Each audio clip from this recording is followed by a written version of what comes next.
ঢাকা মহানগরীতে একদিকে metro rail ফ্লাইওভারের আধুনিকায়নের ছোঁয়া, অন্যদিকে কিছু এলাকায় নিত্যদিনের দুর্ভোগ যেন নাগরিক জীবনের নিত্যসঙ্গী। রাজধানীর মুগদা, নন্দীপাড়া ও বনশ্রী এলাকার রাস্তাঘাটের বেহাল দশা নিয়ে স্থানীয় বাসিন্দারা দীর্ঘদিন ধরেই ক্ষোভ প্রকাশ করে আসছেন। চলাচলের অযোগ্য এই সড়কগুলো যেন উন্নয়নের ছায়া থেকেও অনেক দূরে।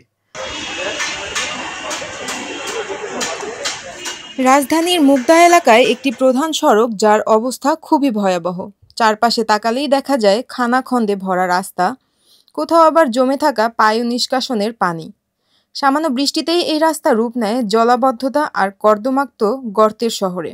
চলাচলে চরম দুর্ভোগ পোহাতে হচ্ছে স্কুলগামী শিশু, অফিস যাত্রী, রোগীবাহী অ্যাম্বুলেন্স ও সাধারণ মানুষকে। ঘুরে যেতে হচ্ছে অন্য রাস্তা দিয়ে। এ রাস্তা দিয়ে হাঁটা চলাফেরা বা যানবাহন চলাচল একেবারেই অনুপযোগী।